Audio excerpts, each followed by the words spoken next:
राधे राधे। प्रणाम सभी को। वसुदेव सुतं देवं कंसचाणूरमर्दनं देवकी परमानंदम कृष्णं वंदे जगद्गुरुं। श्री कृष्ण वंदे जगद्गुरुं।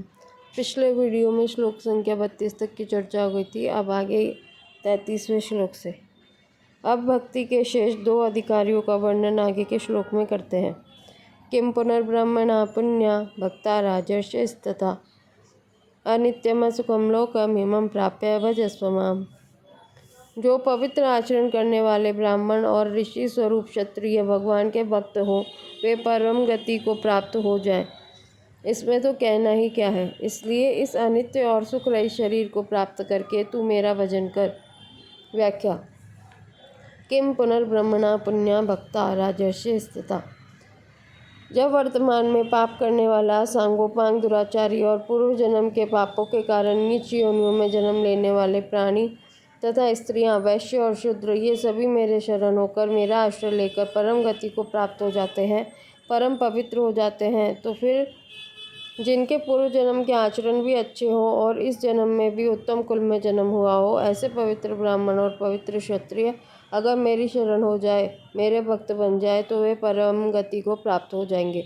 इसमें कहना ही क्या है, अर्थात वे निसंदेह परम गति को प्राप्त हो जाएंगे।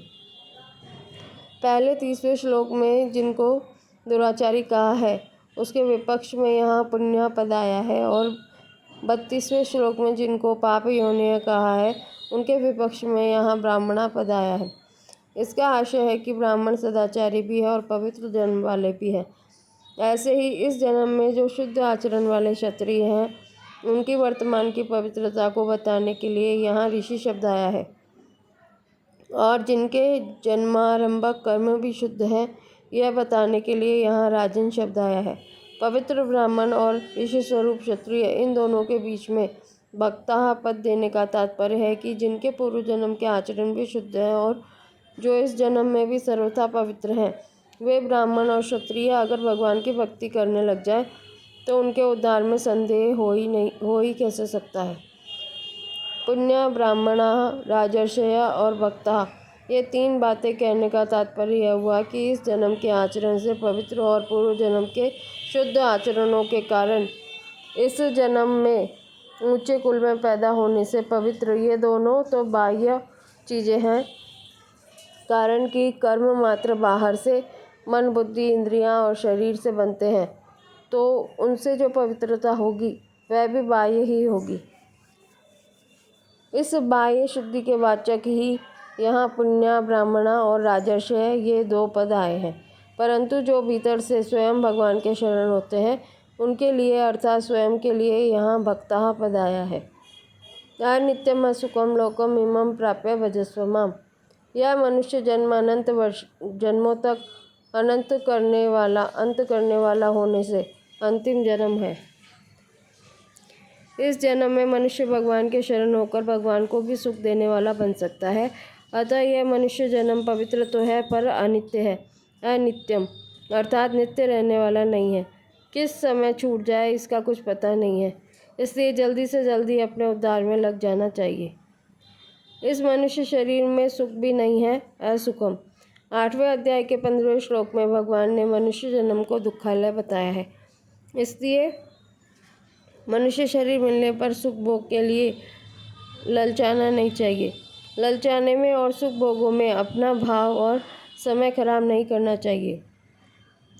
यहाँ इमम लोकम पद मनुष्य शरीर का वाचक है, जो कि केवल भगवत प्राप्ति के लिए ही मिला है। मनुष्य शरीर पाने के बाद किसी पूर्व कर्म के कारण भविष्य में इस जीव का दूसरा जन्म होगा, ऐसा कोई विधान भगवान ने नहीं बनाया है। प्रत्युत केवल अपनी प्राप्ति के लिए ही यह अंतिम जन्म दिया है। अगर इस जन्म में भगवत प्राप्ति करना, अपना उद्धार करना भूल गए तो अन्य शरीर में ऐसा मौका मिलेगा नहीं। इसलिए भगवान कहते हैं कि इस मनुष्य शरीर को प्राप्त करके केवल मेरा भजन कर। मनुष्य में जो कुछ विलक्षणता आती है वह सब भजन करने से ही आती है। माम भजस्व से भगवान का यह तात्पर्य नहीं है कि मेरा भजन करने से मेरे को कुछ लाभ होगा, प्रत्युत तेरे को ही महान लाभ होगा। इसलिए तू तत्परता से केवल मेरी तरफ ही लग जा, केवल मेरा ही उद्देश्य लक्ष्य रख। सांसारिक पदार्थों का आना जाना तो मेरे विधान से स्वतः होता रहेगा, पर तू अपनी तरफ से उत्पत्ति विनाशशील पदार्थों का लक्ष्य उद्देश्य मत रख, उन पर दृष्टि ही मत डाल, उनको महत्व ही मत दे। उनसे विमुख होकर तू केवल मेरे सम्मुख हो जा। मार्मिक बात। जैसे माता की दृष्टि बालक के शरीर पर रहती है, ऐसे भगवान और उनके भक्तों की दृष्टि प्राणियों के स्वरूप पर रहती है। वह स्वरूप भगवान का अंश होने से शुद्ध है, चेतन है, अविनाशी है, परंतु प्रकृति के साथ संबंध जोड़कर वह तरह तरह के आचरणों वाला बन जाता है। 29वें श्लोक में भगवान ने कहा है कि मैं संपूर्ण प्राणियों में सम हूँ, किसी भी प्राणी के प्रति मेरा राग द्वेष नहीं है। मेरे सिद्धांत से, मेरी मान्यता से और मेरे नियमों से सर्वथा विरुद्ध चलने वाले जो दुराचारी से दुराचारी हैं, वे भी जब मेरे में अपनापन करके मेरा भजन करते हैं तो उनके वास्तविक स्वरूप की तरफ दृष्टि रखने वाला मैं उनको पापी कैसे मान सकता हूँ? नहीं मान सकता। और उनके पवित्र होने में देरी कैसे लग सकती है? नहीं लग सकती, कारण कि मेरा अंश होने से वे सर्वथा पवित्र हैं ही।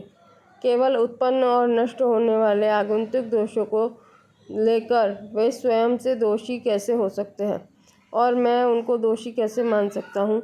वे तो केवल उत्पत्ति विनाशशील शरीरों के साथ मैं और मेरापन करने के कारण माया के परवश होकर दुराचार में, पापाचार में लग गए हैं, पर वास्तव में वे तो हैं मेरे अंश।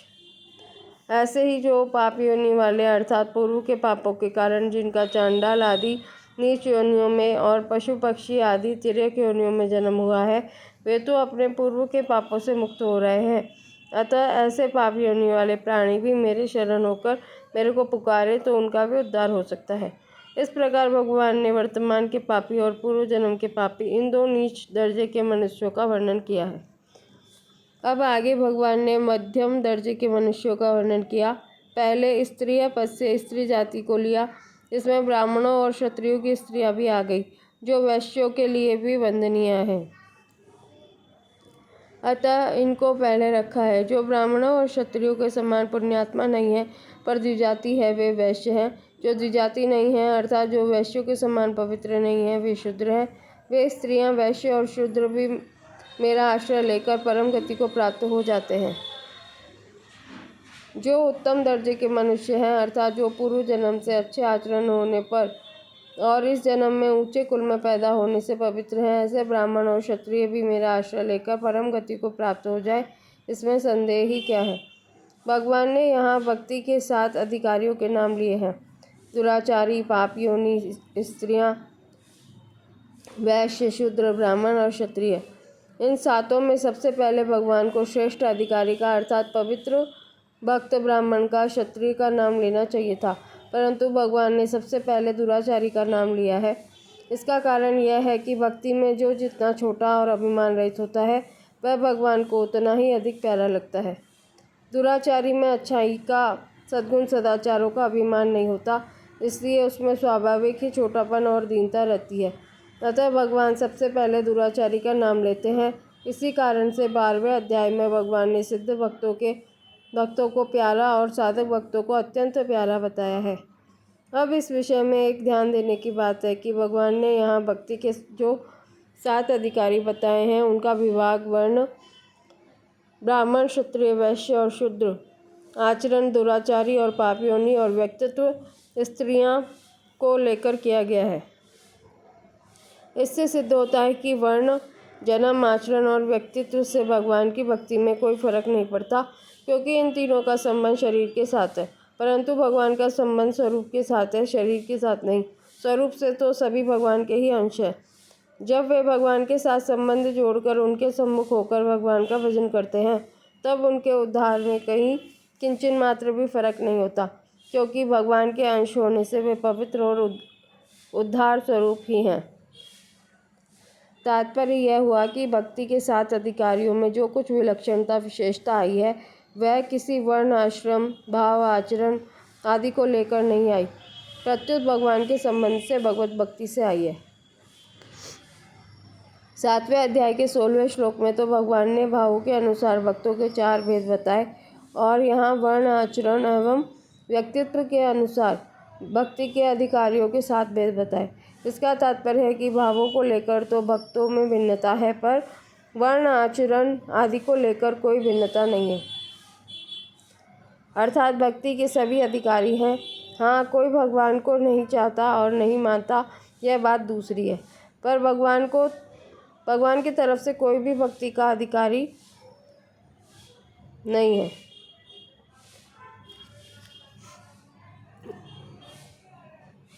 कोई भी भक्ति का अनाधिकारी नहीं है। वही मैं सोची अधिकारी कैसे। मात्र मनुष्य भगवान के साथ संबंध जोड़ सकते हैं, क्योंकि ये मनुष्य भगवान से स्वयं विमुख हुए हैं। भगवान कभी किसी मनुष्य से विमुख नहीं हुए, इसलिए भगवान से विमुख हुए सभी मनुष्य भगवान के सम्मुख होने में, भगवान के साथ संबंध जोड़ने में, भगवान की तरफ चलने में स्वतंत्र हैं, समर्थ हैं, योग्य हैं, अधिकारी हैं। इसलिए भगवान की तरफ चलने में किसी को कभी किंचन मात्र भी निराश नहीं होना चाहिए। परिशिष्ट भाव। 30वें से 33वें श्लोक तक भगवान ने भक्ति के तथा भगवत प्राप्ति के 7 अधिकारियों के नाम लिए हैं। दुराचारी, पापयोनि, स्त्रियां, वैश्य, शूद्र, ब्राह्मण और क्षत्रिय। इन 7 से बाहर कोई भी प्राणी नहीं है। कैसा ही जन्म हो, कैसी ही जाति हो और पूर्व जन्म के कितने ही पाप हो, पर भगवान और उनकी भक्ति के मनुष्य मात्र के अधिकारी हैं। ब्राह्मण, क्षत्रिय, वैश्य और शूद्र, इन 4 वर्णों का नाम इस श्लोक में आ गया। कोई 4 वर्णों में केवल पुरुष ही पुरुष न समझे, इसलिए स्त्रियों का नाम अलग से आया है। जो 4 वर्णों से नीचे हैं वे यवन, हूण, खस आदि सब पाप योनि में आ गए। मनुष्यों के सिवाय दूसरे जीव, पशु, पक्षी आदि भी पाप योनि में लिए जा सकते हैं, क्योंकि जीव मात्र भगवान का ही अंश होने से भगवान की तरफ चलने में भगवान की ओर से किसी के लिए भी मनाही नहीं है। जो वर्तमान में पाप कर रहा है वह दुराचारी है, और पूर्व जन्म के पापों के कारण जिसका नीच योनि में जन्म हुआ है वह पाप योनि है। तात्पर्य है कि दुराचारी से दुराचारी और नीच से नीच योनि वाला भी भगवत प्राप्ति का अधिकारी है। अतः जाति और आचरण को लेकर मनुष्य को भगवत प्राप्ति से निराश नहीं होना चाहिए। जाति और आचरण अनित्य तथा बनावटी है, पर भगवान के साथ मनुष्य का संबंध नित्य एवं वास्तविक है। इसलिए भगवान केवल भक्ति का नाता संबंध ही मानते हैं, जाति आचरण का नहीं। कह रघुपति सुनु भामिनी बाता, मानहु एक भगति कर नाता। जाति पाति कुल धर्म बढ़ाई, धन बल परिजन गुण चतुराई। भगतिहीन नर सोहै कैसा, बिनु जल बारे देखिए जैसा। संसार में लोग बाहर के जाति आचरण को देखते हैं, भीतर के तत्व को नहीं देखते, परंतु भगवान तत्व को देखते हैं। यह सदा से ही मेरा अंश है। 7वें अध्याय के 16वें श्लोक में भगवान ने भीतर के भावों को लेकर भक्तों के अर्थार्थी, आर्त, जिज्ञासु और ज्ञानी ये 4 भेद बताए हैं, और यहाँ बाहर की मान्यता को लेकर लौकिक दृष्टि से भक्तों के 7 भेद बताए हैं। 7वें अध्याय में तो उन भक्तों की भी बात है जो भगवान में लगे हुए हैं, और यहाँ उन मनुष्यों की बात है जो भगवान में लग सकते हैं। तात्पर्य है कि वर्ण, आश्रम, वेशभूषा, जाति, संप्रदाय आदि अलग अलग होते हुए भी सभी मनुष्य अर्थार्थी, आर्त, जिज्ञासु और ज्ञानी हैं। ये 4 प्रकार के भक्त बन सकते हैं और भगवान को प्राप्त कर सकते हैं। भगवत प्राप्ति के विषय में सब एक है, कोई छोटा बड़ा नहीं है। भगवत प्राप्ति का अनाधिकारी किसी भी योनि में कोई भी है नहीं, हुआ नहीं और होगा नहीं, हो सकता नहीं। किम पुनर्ब्रह्मणा पुण्या भक्ता राजर्षि स्तता। इस श्लोक के बीच में भक्ता पद देने का तात्पर्य है कि पवित्र आचरण वाले ब्राह्मणों की और ऋषि स्वरूप क्षत्रियों की महिमा नहीं है, प्रत्युत उनमें जो भक्ति है उस भक्ति की महिमा है। तात्पर्य यह हुआ कि भगवान का न तो दुराचारी तथा पापियों के साथ द्वेष है और न पुण्यात्मा ब्राह्मणों तथा क्षत्रियों के साथ पक्षपात है। वे तो सब प्राणियों में समान है, परंतु जो प्रेम पूर्वक भगवान का भजन करता है वह किसी भी देश, वर्ण, आश्रम, जाति, संप्रदाय आदि का क्यों न हो, उसका भगवान से घनिष्ठ संबंध है। मयिते तेषु चाप्यहम्। अतः दुराचारी, पापियोनि, स्त्रियां, वैश्य, शूद्र, ब्राह्मण और क्षत्रिय ये 7 भक्ति में एक हो जाते हैं। इनमें कोई भेद नहीं रहता, इसलिए भगवान भजन करने की आज्ञा देते हैं। भजस्व माम। भजन करने का अर्थ है भगवान के सम्मुख होना। भगवान में प्रियता होना, भगवान की प्राप्ति का उद्देश्य होना, भगवत बुद्धि से दूसरों की सेवा करना, दूसरों को देने का भाव रखना, अभावग्रस्तों की सहायता करना, यह भी भजन है। अनित्यम सुखम लोकमिमं प्राप्य भजस्व माम। अनित्य और सुख रहित इस शरीर को पाकर, अर्थात हम जीते रहें और सुख भोगते रहें, ऐसी कामना को छोड़कर भगवान का भजन करना चाहिए। कारण कि संसार में सुख है ही नहीं, केवल सुख का भ्रम है। ऐसे ही जीने का भी भ्रम है। हम जी नहीं रहे हैं, प्रत्युत प्रतिक्षण मर रहे हैं। पहले 19वें श्लोक में भगवान ने कहा था कि जो प्रेम पूर्वक मेरा भजन करते हैं वे मेरे में हैं और मैं उनमें हूँ।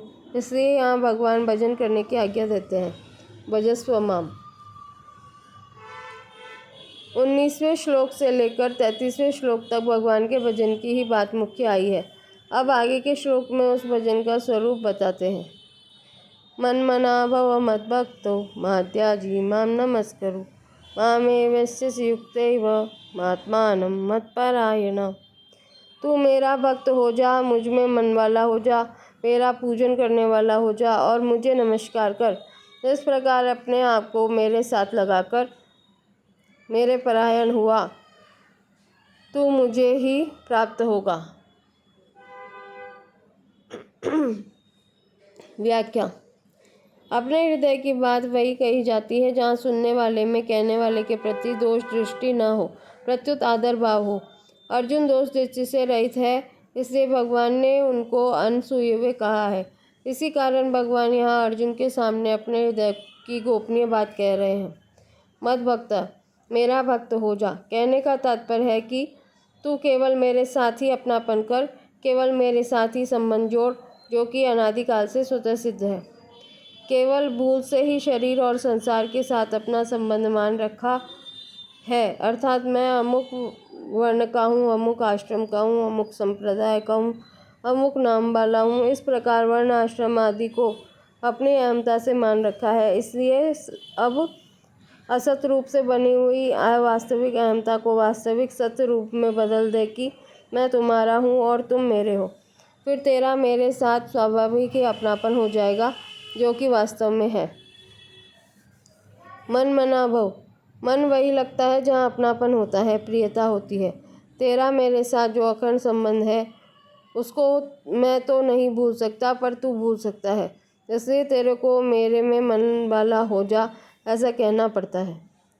मद्याजी, मेरा पूजन करने वाला हो, अर्थात तू खाना पीना, सोना जागना, आना जाना, काम धंधा करना आदि जो कुछ क्रिया करता है वह सबकी सब मेरी पूजा के रूप में ही कर। उन सबको मेरी पूजा ही समझ। माम नमस्कुरु, मेरे को नमस्कार कर। कहने का तात्पर्य है कि जो मेरा कुछ अनुकूल प्रतिकूल या सामान्य विधान हो उसमें तू परम प्रसन्न रह।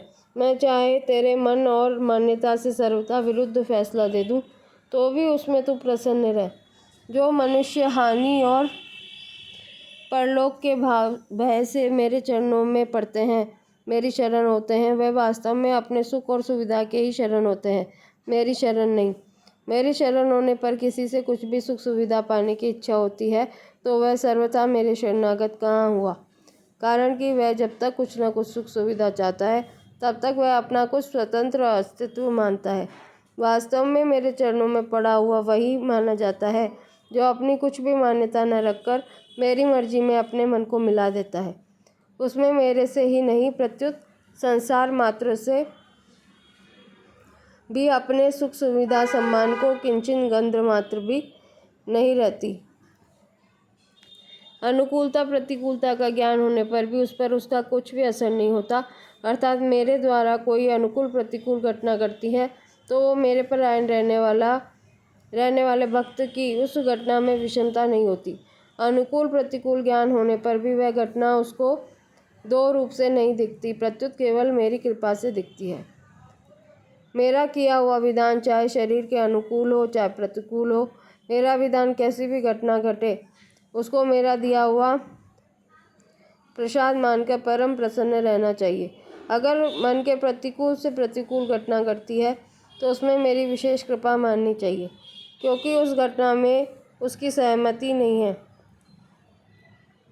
अनुकूल घटना में उसकी जितने अंश में सम्मति हो जाती है उतने अंश में वह घटना जितने अंश में सम्मति हो जाती है उतने अंश में वह घटना उसके लिए अपवित्र हो जाती है। परंतु प्रतिकूल घटना में केवल मेरा ही किया हुआ शुद्ध विधान होता है। इस बात को लेकर उसको परम प्रसन्न होना चाहिए। मनुष्य प्रतिकूल घटना को चाहता नहीं, करता नहीं और उसमें उसका अनुमोदन भी नहीं रहता। फिर भी ऐसी घटना घटती है तो उस घटना को उपस्थित करने में कोई भी निमित्त क्यों न बने और वह भी भले ही किसी को निमित्त मान ले, पर वास्तव में उस घटना को घटाने में मेरा ही हाथ है, मेरी ही मर्जी है। इसलिए मनुष्य को उस घटना में दुखी होना और चिंता करना तो दूर रहा, प्रत्युत उसमें अधिक से अधिक प्रसन्न होना चाहिए। उसकी यह प्रसन्नता मेरे विधान को लेकर नहीं होनी चाहिए, किंतु मेरे को विधान करने वाले को लेकर होनी चाहिए। कारण कि अगर उसमें उस मनुष्य का मंगल न होता तो प्राणी मात्र का परम सुहृद मैं उसके लिए ऐसी घटना क्यों घटाता। इसी प्रकार है अर्जुन, तू भी सर्वथा मेरे चरणों में पड़ जा, अर्थात मेरे प्रत्येक विधान में परम प्रसन्न रह। जैसे कोई किसी का अपराध करता है तो वह उसके सामने जाकर लंबा पड़ जाता है और उससे कहता है कि आप चाहे दंड दे, चाहे पुरस्कार दे, चाहे दुत्कार दे, चाहे जो करे, उसी में मेरी परम प्रसन्नता है। उसके मन में वह नहीं रहता कि सामने वाला मेरा अनुकूल ही फैसला दे। ऐसे ही भक्त भगवान के सर्वथा शरण हो जाए तो भगवान से कह देता है कि हे प्रभु, मैंने न जाने किन किन जन्मों में आपके प्रतिकूल क्या क्या आचरण किए हैं, इसका मेरे को पता नहीं है, परंतु उन कर्मों के अनुरूप आप जो परिस्थिति भेजेंगे वह मेरे लिए सर्वथा कल्याणकारक ही है। इसलिए मेरे को किसी भी परिस्थिति में किंचन मात्र भी असंतोष न होकर प्रसन्नता ही प्रसन्नता होगी। हे नाथ, मेरे कर्मों का आप कितना ख्याल रखते हैं कि मैंने न जाने किस किस जन्म में किस किस परिस्थिति में परवश होकर क्या क्या कर्म किए हैं। उन संपूर्ण कर्मों से सर्वथा रहित करने के लिए आप कितना विचित्र विधान करते हैं। मैं तो आपके विधान को किंचन मात्र भी समझ नहीं सकता और मेरे में आपके विधान को समझने की शक्ति भी नहीं है। इसलिए हे नाथ, मैं उसमें अपनी बुद्धि क्यों लगाऊं। मेरे को तो केवल आपकी तरफ ही देखना है, कारण कि आप जो कुछ विधान करते हैं उसमें आपका ही हाथ रहता है, अर्थात वह आपका ही किया हुआ होता है, जो कि मेरे लिए परम मंगलमय है। यही माम नमस्कुरु का तात्पर्य है। मामे वैशेषि युक्त एवं आत्मानं मत्परायण। यहाँ एवं का तात्पर्य है कि मद्भक्ता से तू स्वयं मेरे अर्पित हो गया, मनमना से तेरा अंतःकरण मेरे परायण हो गया, मध्याजी से तेरी मात्र क्रियाएं और पदार्थ मेरी पूजा सामग्री बन गए, और माम नमस्कुरु से तेरा शरीर और मेरे चरणों में अर्पित हो गया। इस प्रकार मेरे परायण हुआ तू मेरे को ही प्राप्त होगा।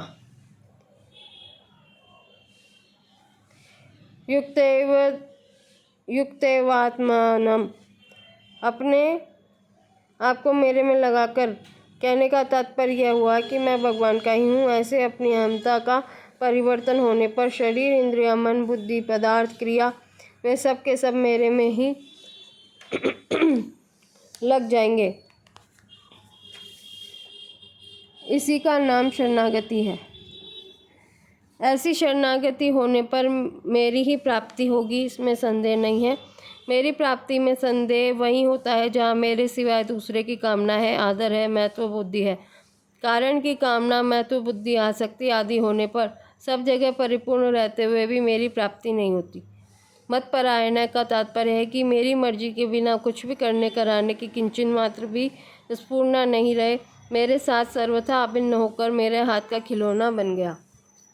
विशेष बात, भगवान का भक्त बनने से, भगवान के साथ अपनापन करने से, मैं भगवान का हूँ इस प्रकार अहमता को बदल देने से मनुष्य में बहुत जल्दी परिवर्तन हो जाता है। वह परिवर्तन यह होगा कि वह भगवान में मन वाला हो जाएगा, भगवान का पूजन करने वाला बन जाएगा और भगवान के मात्र विधान में प्रसन्न रहेगा। इस प्रकार इन चारों बातों से शरणागति पूर्ण हो जाती है, परंतु इन चारों में मुख्यतः भगवान का भक्त बनने की ही है। कारण कि जो स्वयं भगवान का हो जाता है उसके न मन बुद्धि अपने रहते हैं, न पदार्थ और क्रिया अपने रहते हैं, और न शरीर अपना रहता है। तात्पर्य है कि लौकिक दृष्टि में जो अपनी कहलाने वाली चीज़ें हैं, जो कि उत्पन्न और नष्ट होने वाली हैं, उनमें से कोई भी चीज़ अपनी नहीं रहती। स्वयं के अर्पित हो जाने से मात्र प्राकृत चीज़ें भगवान की ही हो जाती हैं। उनमें से अपनी ममता उड़ जाती है। उनमें ममता करना ही गलती थी, यह गलती सर्वथा मिट जाती है। मनुष्य संसार के साथ कितनी ही एकता मान ले तो भी वे संसार को नहीं जान सकते। ऐसे ही शरीर के साथ कितनी ही अभिन्नता मान ले तो भी वे शरीर के साथ एक ही नहीं हो सकते और उसको जान भी नहीं सकते। वास्तव में संसार शरीर से अलग होकर भी उनको जान सकता है। इस रीति से परमात्मा से अलग रहते हुए परमात्मा को यथार्थ रूप से नहीं जान सकते। परमात्मा को तो वे ही जान सकते हैं जो परमात्मा से एक हो गए हैं, अर्थात जिन्होंने मैं और मेरा पन सर्वथा भगवान के समर्पित कर दिया है।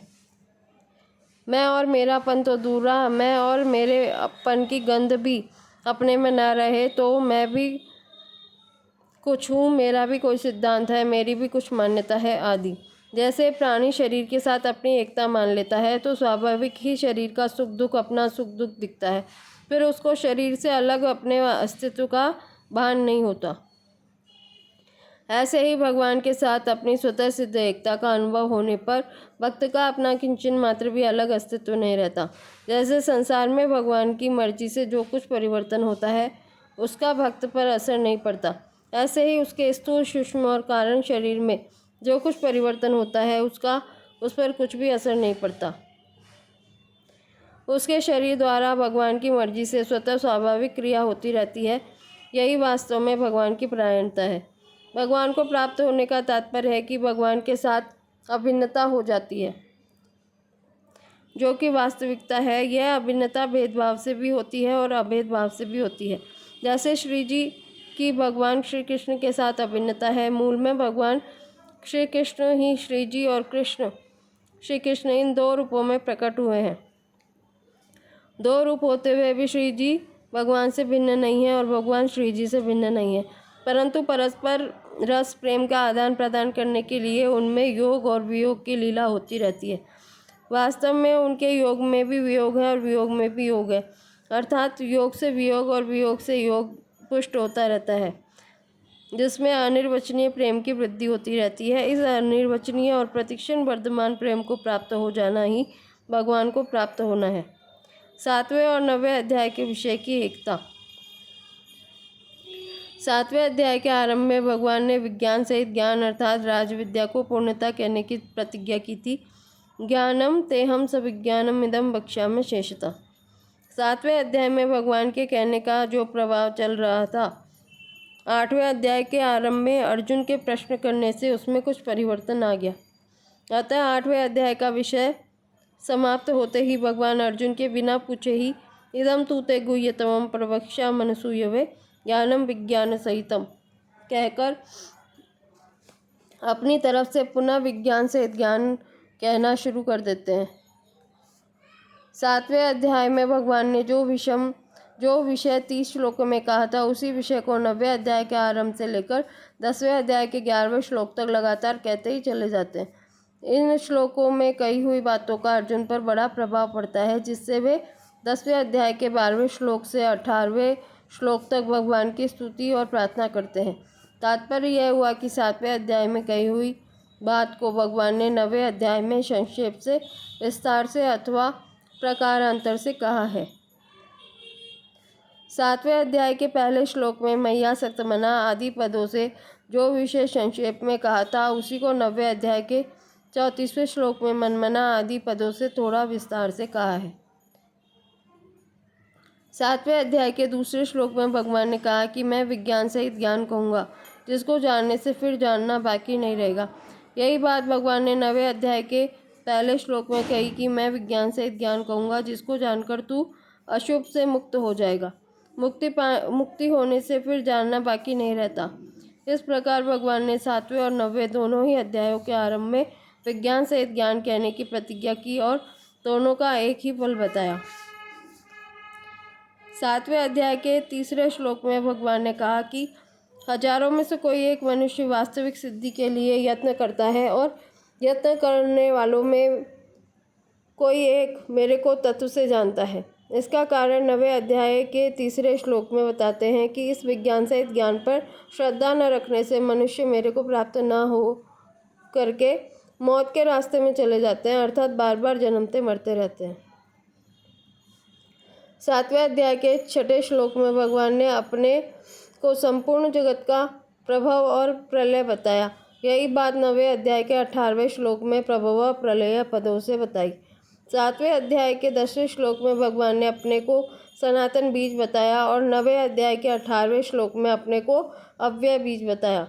7वें अध्याय के 12वें श्लोक में न तो हम तेषु तेमयि कहकर जिस राजविद्या का संक्षेप से वर्णन किया था उसी का 9वें अध्याय के 4 और 5वें श्लोक में विस्तार से वर्णन किया है।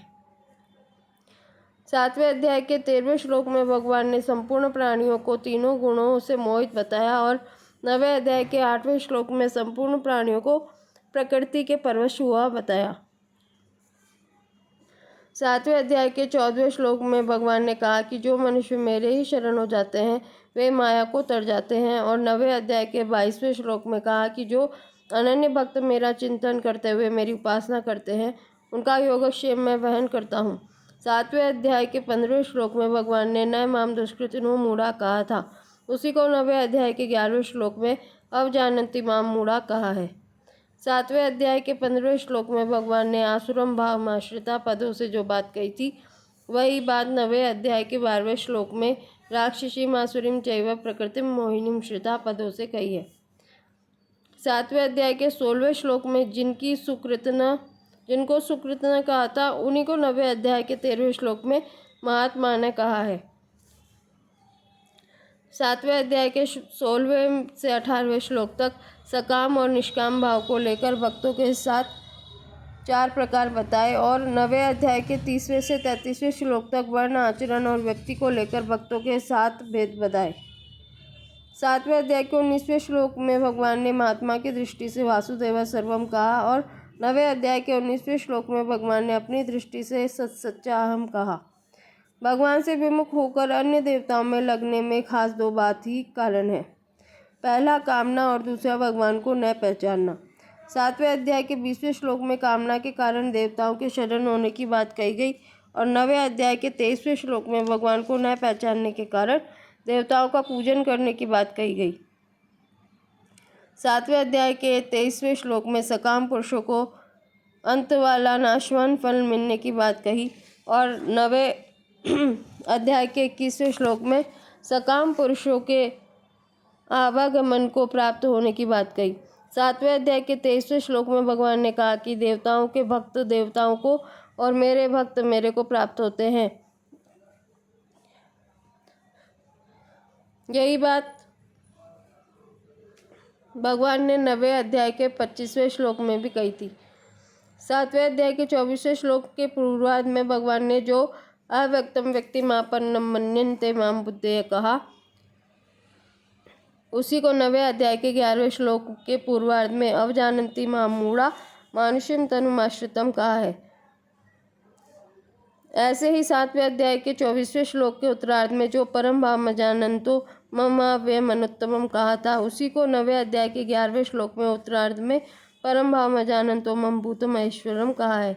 7वें अध्याय के 27वें श्लोक में भगवान ने सर्गे यान्ति कहा था उसी को 9वें अध्याय के 3रे श्लोक में मृत्यु संसार वर्तमनि कहा है।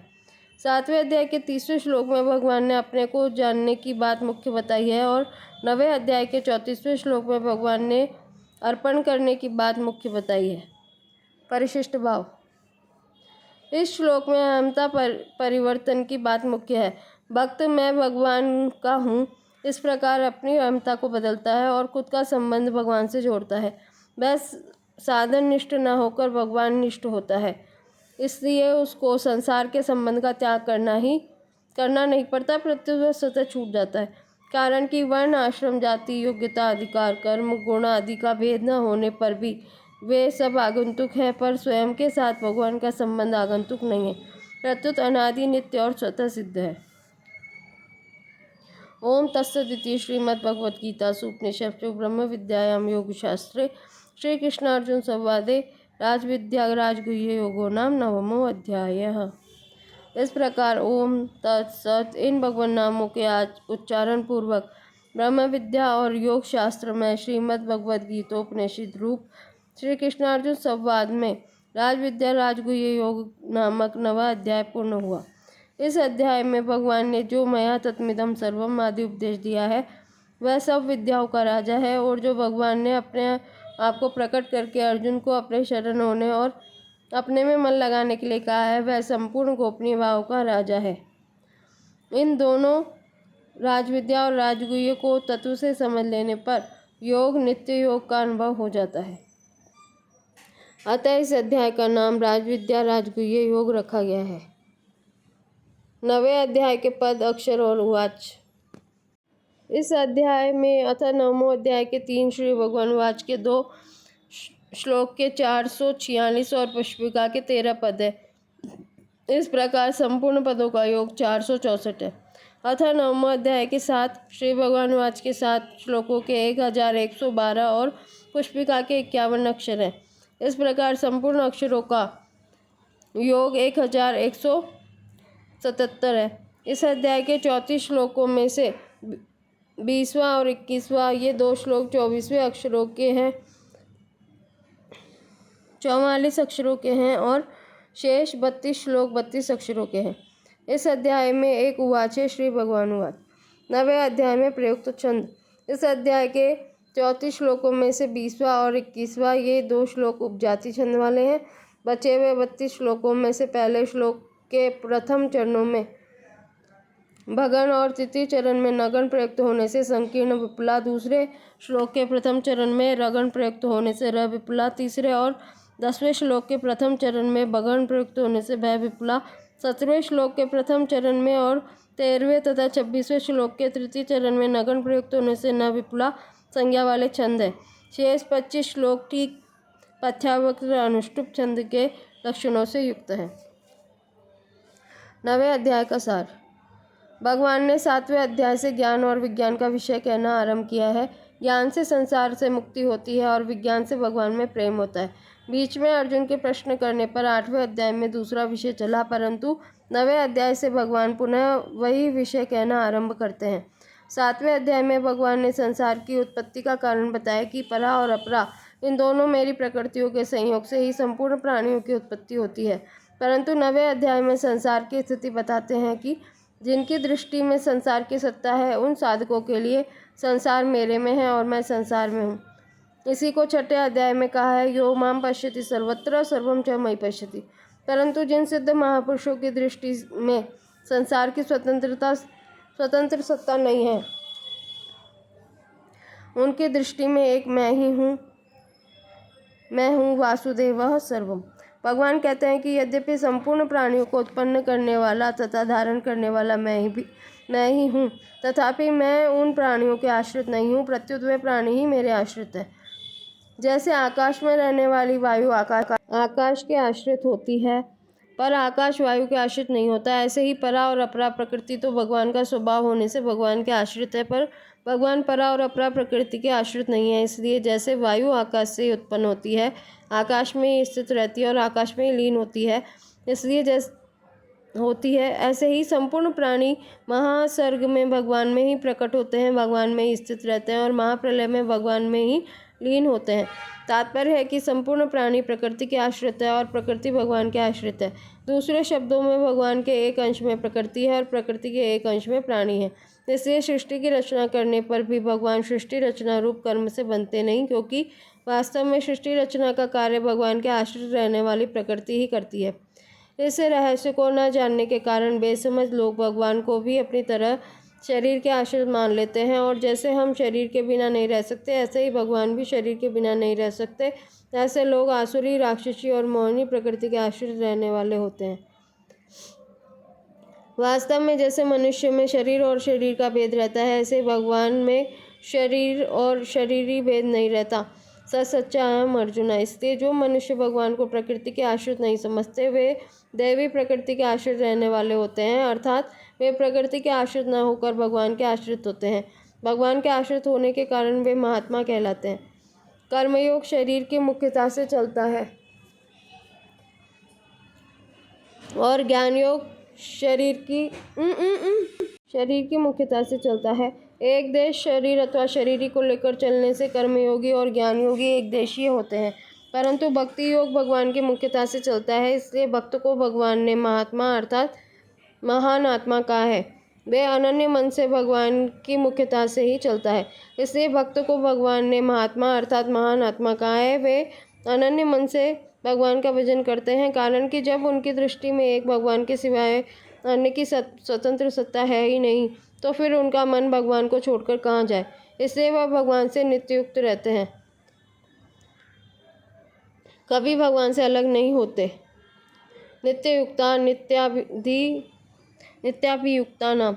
साधक कई प्रकार के होते हैं और अलग अलग साधनों से भिन्न भिन्न उपास्य देवों की उपासना करते हैं, परंतु वास्तव में उन सभी साधकों के द्वारा एक ही समग्र भगवान की उपासना होती है। माम उपासते त्रैविद्या माम तेपि मामेव अहम ही सर्वज्ञानां भुक्ता च प्रभुरेव च। कारण कि एक ही भगवान अनेक रूपों में प्रकट हुए हैं।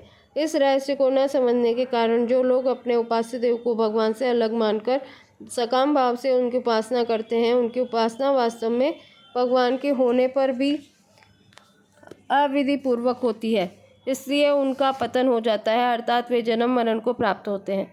परंतु भगवान की उपासना करने वाले भगवान को ही प्राप्त होते हैं। जो लोग भगवान को छोड़कर अन्य देवी देवताओं की उपासना करते हैं, उनको अनेक नियमों विधियों आदि की जरूरत पड़ती है, जिसमें बड़ी कठिनता होती है। परंतु भगवान की उपासना में भाव की जरूरत है, क्रियाओं की जरूरत नहीं है।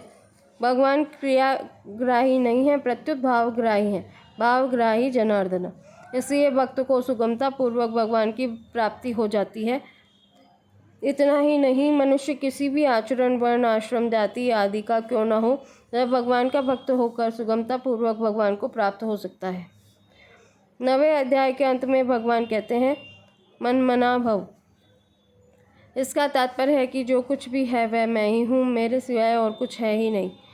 इस बात को दृढ़ता से स्वीकार करना ही मन मना भव आदि पदों का तात्पर्य है। अब इससे आगे के श्लोकों की चर्चा कल करेंगे।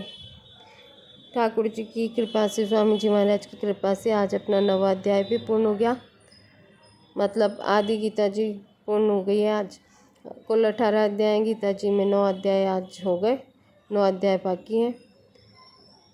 सभी लोगों को आप जोड़ें अधिक से अधिक संख्या में, चैनल को सब्सक्राइब करें जिससे आगे से आगे वीडियो आप तक पहुँचे और सभी सत्संग लाभ प्राप्त करके अपने जीवन को धन्य बना सकें।